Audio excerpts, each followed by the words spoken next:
Bonjour à tous, avec l'aide de Dieu, le Hayom Yom du 23e jour du mois de Shvat, un Mazal Tov à notre fils Shneur Zalman pour son anniversaire, qui grandisse un Chassid, Rishamayim et Lamdan, qui ramène beaucoup de satisfaction à Dieu, au Rebbe, à ses parents, avec une bonne santé et beaucoup d'Atzlacha.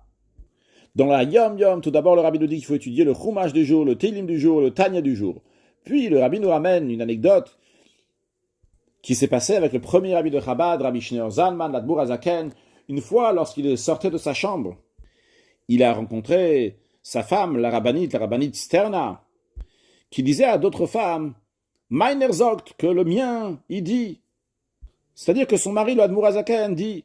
D'ailleurs, dans une sikha, le rabbi dit, qu'il est ramené dans les livres, que la femme ne mentionne pas le nom de son mari, par respect à son mari, à plus forte raison lorsqu'il s'agit d'un chef du peuple juif. D'où la rabbinite Sterna, la femme de l'Admour Azaken, était en train de dire aux autres, le mien dit que. Lorsque l'Admour Azaken a entendu cela, il a dit, par une seule mitzvah, je suis à toi, en faisant référence à la mitzvah de Kiddushin, à la mitzvah de mariage. Alors, combien plus nous sommes à Dieu par tous les mitzvot qui nous attachent avec Dieu. Car en effet, une mitzvah, ça veut dire le langage de tzavta vechibur, un rattachement. Donc on est attaché à Dieu, on appartient à Dieu à travers plein de mitzvot. Et après avoir dit ces mots, l'Admour Azaken, il est tombé sur le seuil, il connut l'extase. Une grande dveikut. Après, lorsque l'Admour Azaken a repris ses esprits, il a commenté, expliqué le verset qui est dit dans le Shir HaShirim, dans le Cantique des Cantiques, Tse'eina ure'eina benot Tzion. Sortez et voyez, filles de Tzion. Il a partagé ce verset en deux. Il a dit comme ça, pour Tse'eina, pour sortir de son ego. Et par cela, une fois que Tse'eina, une fois qu'on sort de l'ego, et percevoir la divinité, donc Re'eina de voir, comment on peut avoir ça? Comment on peut sortir de son ego et percevoir la divinité? On a besoin des Bnot Tzion, des filles de Tzion. Il y a besoin de la qualité de la femme, des filles de Tzion. Il a dit, Malchut Evei Zer Anpin. C'est-à-dire, dans les mondes spirituels, il y a 10 attributs. Les 3 premiers attributs qui correspondent aux facultés intellectuelles, mettons de côté les 3, il nous en reste 7. Dans ces 7, représentent les sentiments. Dans ces 7 mêmes, nous avons 6 plus 1. Les 6 sont les attributs qui donnent, et le 1, le dernier, le 7e, est l'attribut qui reçoit.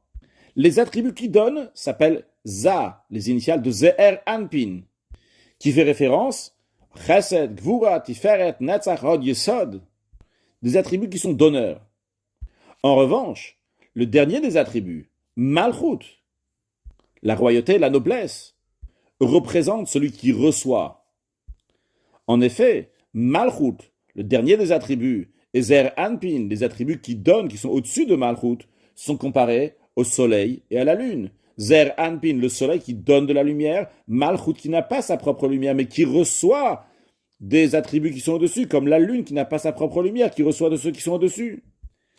L'homme et la femme sont comparés à Ze'er Anpin et Malchut, aux attributs qui donnent et l'attribut qui reçoit.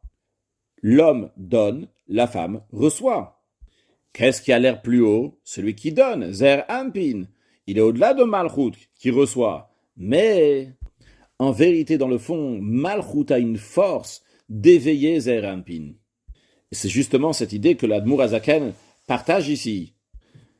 Que par sa femme, qui a dit Meiner sagt, le mien dit, eh bien, ça l'a éveillé à lui d'aller encore plus haut, à un niveau beaucoup plus haut, de s'attacher à Dieu, de réaliser comment il est attaché encore plus avec Dieu.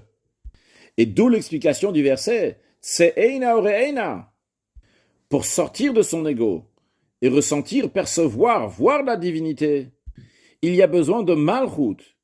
Il y a besoin de se séparer de son ego. Mais grâce à qui on peut avoir cette qualité? Grâce à Malchut. Car Malchut, qui représente la femme, qui représente celui qui reçoit, lui n'a pas cet ego comme celui qui donne. Et justement, grâce à lui, le Malchut peut donner cette qualité aussi à Zer Anpin. Celui qui reçoit donne cette qualité-là aussi au donneur. Alors de nos jours, on ne voit pas la qualité de Malchut par rapport à Zer Anpin.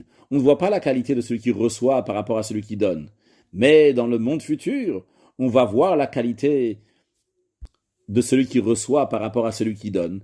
D'où Eshet Chai la Teret Bala, que la femme de valeur est la couronne de son mari. Vrai, c'est la femme, c'est Malchut, elle reçoit, mais elle va être la couronne qui c'est au-delà du mari, c'est elle qui éveille Zer Anpin, comme ça a été chez l'Admour Azaken, que sa femme l'a éveillé à un niveau encore plus haut, c'est Eina Ore Eina. Pour sortir et voir, sortir de son ego, eh bien, il y a besoin de Bnot Sion, des qualités de Malchut dans lesquelles elle est liée avec Atzmut, avec l'essence de Dieu. Mais ça se révélera lorsque Mashiach va venir très prochainement. Un excellent Yom.